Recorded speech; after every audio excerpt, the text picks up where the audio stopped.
Assalamualaikum warahmatullahi wabarakatuh. Salam sukses. Kali ini kita akan belajar mengerjakan soal-soal kompetensi teknis. Di mana soal kompetensi teknis yang saya tampilkan di sini itu yang biasa keluar ya di ujian, baik pada asisten apoteker maupun pada apoteker ya. Jadi eh, baik apoteker maupun asisten apoteker itu bisa mempelajari ini ya, karena ini soal-soal yang selalu keluar di ujian kompetensi teknis. Semoga bisa membantu teman-teman semua dalam belajar ya.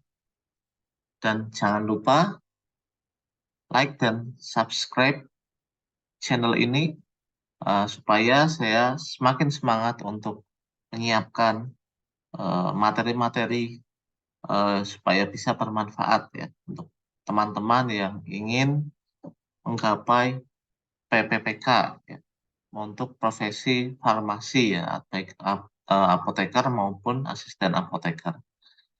Langsung saja kita mulai soal pertama. Sebutkan efek samping dari pemberian rifampicin ya. Efek samping rifampicin yang A, BAB merah, B, urin merah, C, sembelit, D, pusing, E, muntah. Dari soal ini kita jawaban yang benar adalah urin berwarna merah.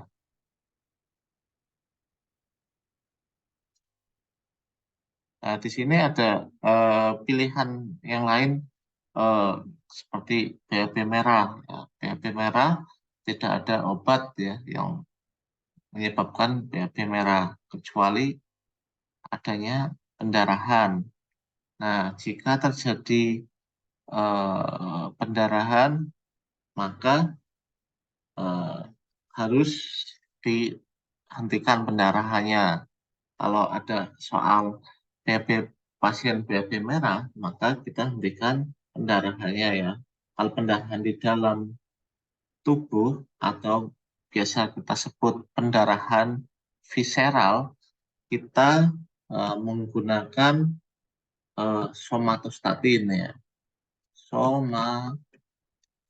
Somatostatin ya. Atau bisa menggunakan dengan oktid ya. Oktid atau oktid atau oktaoktid ya. Kemudian sembelit, ya kalau sembelit atau konstipasi kita bisa pakai pencahar ya. Apa saja boleh ya pencaharnya. Ada glukolak ya, glukolak ya, glukolak, stolak ya. Maaf saya sebut merek, tetapi hampir semua pencahar ya. Bisa kodil ya, bisa kodil, kodil. Ataupun kalau ini bisa juga menggunakan laktulosa. Laktulosa. Pusing ya, pusing.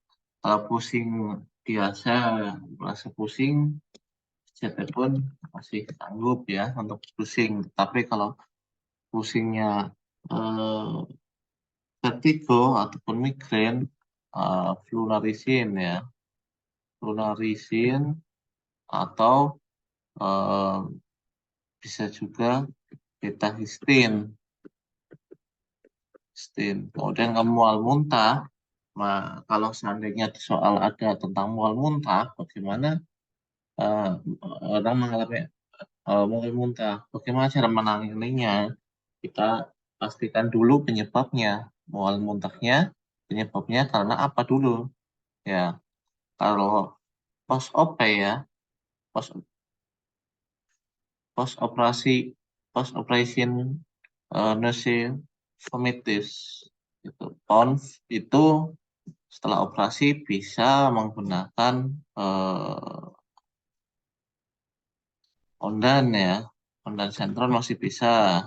Kemudian kalau pasien kemo, kemoterapi ya juga bisa menggunakan Ondan. Tapi kalau kondisi mual biasa bisa pakai penggunaan domperidon. Domperidon. Atau kalau mualnya lebih parah lagi, kita bisa menggunakan metoclopramid ya.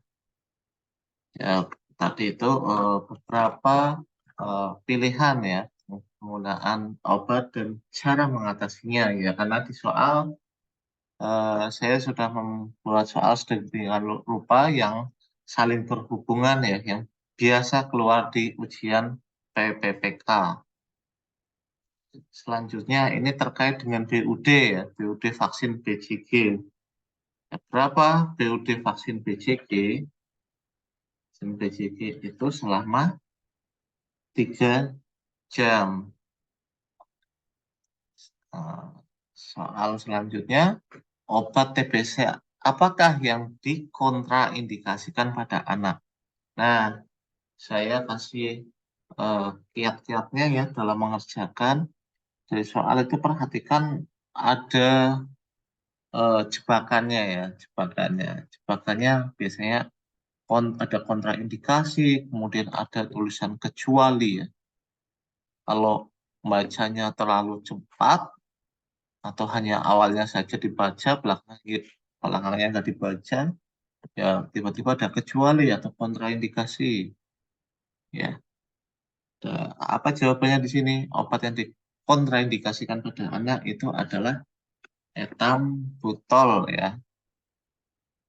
Ini pirasinamid, isoniazid, etambutol, dan rifampicin itu merupakan obat TB ya, TBC.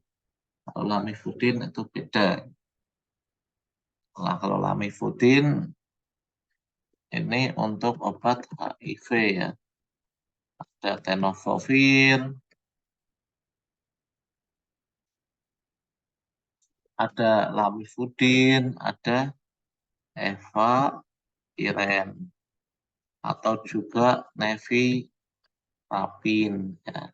Bedanya apa? Bedanya terkait dengan kondisi. Ya, bedanya terkait dengan kondisi. Untuk lebih lengkapnya, bisa ikut juga ya di bimbel. Ya, nanti bisa dibuka di bimbel kami. Ya, atau chat aja ya. Nanti kami biasa pembahasannya yang lebih lengkap ya dan mendalam di belajar ya. Kami ada belajar belajar PPPK 2023 ya. Ini adalah grup telenya Telegram, atau bisa ke website ya, www.pppk.my.id ya. Ini websitenya, bisa bikin ikut, bisa belajar ya, belajar di sini ya. Kemudian selanjutnya sebutkan warna wadah limbah sitostatika. Sitostatika ya, atau KEMO ya. Mau warnanya adalah ungu ya. Warna ungu. Ini soal selalu keluar di ujian kompetensi teknis. Kemudian ini kalau yang hitam itu non-infeksius. Kuning itu untuk infeksius. Bedanya di situ. Selanjutnya, pengelolaan limbah farmasi berupa obat rusak dan kadaluarsa dapat dilakukan dengan berbagai metode. Ya, kecuali ya, jebakan ya. Kalau di soal itu selalu ada jebakannya. Kecuali di sini ada pilihan jawaban obat dikembalikan ke produsen ya atau pabrik. Ya, kalau obat yang rusak itu memang ada yang dikembalikan ke produsen atau pabrik ya, yang cacat ya, karena ada penarikan obat. Ini salah karena ada kecualinya. Dibuang langsung ke TPA, salah. Ya, dalam limbah farmasi atau limbah rumah sakit, bisa juga ada yang akan dibuang ke TPA. Ya, contohnya apa? Resep ya, resep yang sudah penyimpanan 5 tahun itu dibuang, boleh ya langsung karena itu bukan infeksius. Ya, ini jika belum elektronik rekam medis ya. Oh, maaf, e-resep ya, bukan elektronik rekam medis, tapi e-resep. Kalau udah e-resep ya nggak perlu dibuang-buang karena data kan ada yang nggak perlu dibuang ke tempat sampah. Ini juga keluar ya biasanya di soal eh, pembuangan apa? Kapan resep itu boleh dibuang tiap 5 tahun. Ini keluar di ujian. Untuk dapat materi-materi lebih lengkapnya bisa eh, ikut belajar ya, belajar bersama kami. Kemudian imobilisasi limbah ini juga tidak masuk ya. Dan ini merupakan salah satu metode juga. Insertisasi, inertisasi ya, ini inertisasi limbah tidak termasuk. Dan jawabannya adalah dibiarkan saja karena ada keterangan kecuali. Tips berikutnya saat kalian mengerjakan soal ternyata kok kelihatan jawabannya hampir semua benar, pahami soalnya. Siapa tahu di soal itu ada kata kecuali atau kontraindikasi. Kontraindikasi ya, indikasi. Nah, itu perlu diperhatikan. Selanjutnya, seorang anak diberikan gentamicin oleh dokter. Apakah efek samping dari pemberian etambutol? Ini juga sempat keluar juga di PPPK yang pertama ya. PPPK pertama itu tahun 2022. Oleh karena itu di website, maaf bukan di website ya, di YouTube saya namanya adalah @pppk 2022 ya. Karena PPPK pertama untuk nakes terutama farmasi ini tahun ini. Makanya saya menamakan ini. Di soal ini adalah soal jebakan juga. Kita tahu gentamicin efek sampingnya apa? Ototoksik atau tuli.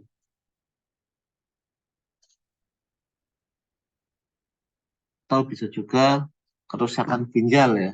Atau nefrotoksik. Nefrotoksik.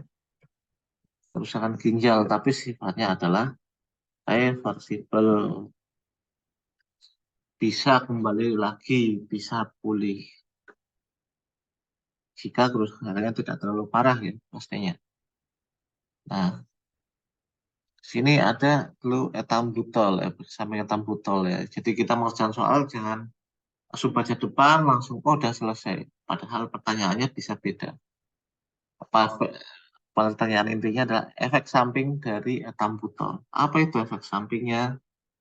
Etambutol memiliki efek samping gangguan penglihatan. Ini ada osteoporosis ya, osteoporosis yang mengandung garam-garaman juga resiko osteoporosis, kemudian yang kerusakan gigi tetra ya, tetrasiklin. Nah, kerusakan mental itu etambutol pun punya eh, faktor ke masalah mental ya, ke neurologi itu ada. Selanjutnya ini pada pasien hepatitis akut dan atau kondisi klinis histerik, obat anti tuberkulosa ditunda sampai hepatitis akutnya mengalami penyembuhan. pada keadaan yang sangat diperlukan dapat diberikan. Nah, ini soal-soal P3K ya terkait kompetensi teknis ini di apoteker ya. Ini apoteker sering sekali keluar. Jadi kalau kompetensi teknis itu adalah kondisi nyata, real ya. Jika kita berpraktek kefarmasian dengan benar. Kalau kita berpraktek nggak benar ya tidak akan bisa mengerjakan. Kecuali belajar ya. Belajar ya, bisa. Ya, eh, ya. Ini berarti jika dia mengalami hepatitis dan TB, apa yang kita lakukan? Jika mengalami kondisi ini, hepatitis dan TB, maka yang kita lakukan adalah pemberian streptomycin dan ethambutol minimal ya 3 bulan. Ini soal-soal yang benar-benar teknis ya. Jadi kalau yang nggak berpraktek di rumah sakit ataupun di rumah sakit pun belum tentu tahu. Karena apa? Di rumah sakit mungkin di rawat jalan ya, atau kurang paham ya. Kalau yang eh, klinisi atau bukan klinisi ya, apoteker klinis ya, tentunya biasanya paham ya kan itu berpraktek di bidang ini. Ya, streptomycin dan ethambutol minimal 6 bulan, maaf, minimal 3 bulan ya. Ini jawabannya. Ya, sekian penjelasan dari saya. Semoga bisa bermanfaat ya untuk teman-teman semua. Sekian, wassalamualaikum warahmatullahi wabarakatuh.